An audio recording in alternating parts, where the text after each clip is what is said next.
Hi everyone, it's Don and I hope you're having a fantastic day. Well, believe it or not, we may have heard the best possible news for cruising in the United States from another country.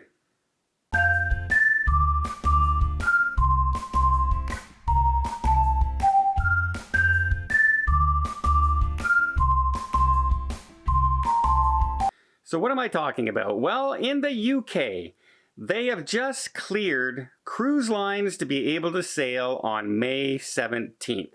They're going to be UK residents only. They're probably going to be just sailing up and down the coast and like cruises to nowhere. But they're going to be allowed to start sailing. And where are they going to start sailing out of? A major cruise port, Southampton.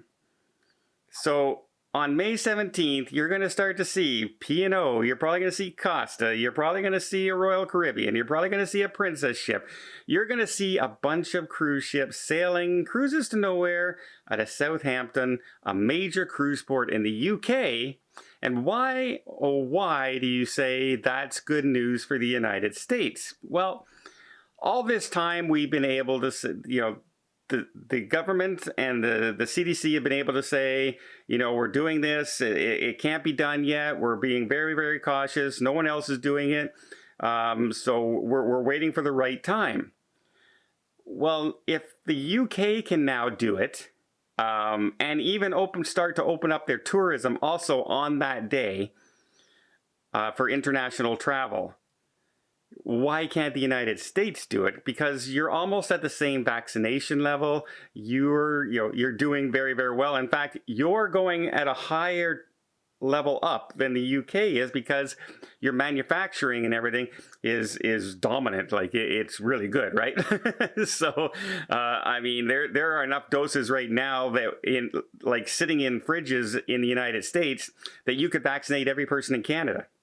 That's how many you have right now, and that's great. So they've always said, well, Don, we've been sailing out of Singapore all this time. Yes, we've been sailing out of a small port in Asia, and one of them is an Asian cruise line, and then we have one Royal Caribbean ship. And so they're still saying, well, it's one ship. That's all they're doing. Look, it's not a big deal. If they want to try it, go for them. Good on them. And then, well, we have one ship in Italy too. Yeah, but you know what? They were supposed to have 4 or 5 by now, and they keep getting pushed back and pushed back. Well, they're not going to be able to say that now because more and more are going to be starting up soon. Like within the next 2 months, there's going to be 4 or 5 ships sailing the Mediterranean. So you throw that in, and then you throw in the Southampton cruising as well. And also in Australia, they're now trying to clear the way for local resident only cruises as well. Not international, but local. And so it becomes harder and harder for the USA to say, well, no one else is doing it because everybody else will be doing it. And they're going to have to come up with a new idea. And I think that will be a lot of pressure on them to finally allow cruise ships here in the United States and maybe even Canada. Maybe we can even budge our government here in Canada to start allowing cruises to nowhere, even if we can get that foot in the door. Dip your toe in the water, if you will. Something small. And another thing is, doesn't matter which government in the United States is in power. No government in the United States likes to be shown up. They want to not be shown up anywhere. And now that the UK, if the UK starts up and they get 5 and 6 and 7 cruise ships sailing a week out of Southampton, and we're still not even doing test sailings or anything like that here in the United States, it will not look good. And it'll give a lot of ammunition to say, what's going on? Why don't we have our act together? Right? And the CDC also just came out with some guidance for people who are fully vaccinated as well. You no longer have to social distance. You no longer have to wear a mask indoors if you're with other people who have been vaccinated. Well, you might start to see Some cruises will be vaccine-only cruises, and some may be non-vaccine cruises. But can you imagine going on a cruise again, not having to social distance, not having to wear a mask, and everything is open on the ship? That would be terrific. That would be a real good sign that normal is coming back to the world.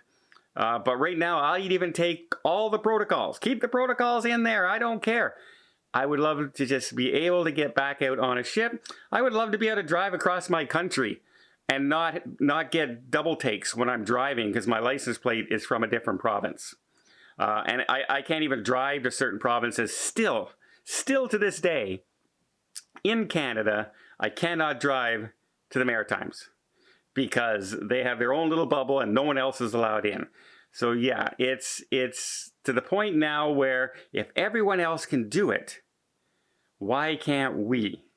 And that's going to be a lot of pressure on the CDC and a lot of pressure on the government to say, wow, they worked with the cruise lines, they came up with their protocols, they're opening up, and you guys still haven't done nothing. So I have a feeling now that the UK has said that, I think you're going to come out very shortly and hear the CDC come out with their guidelines to opening up cruising.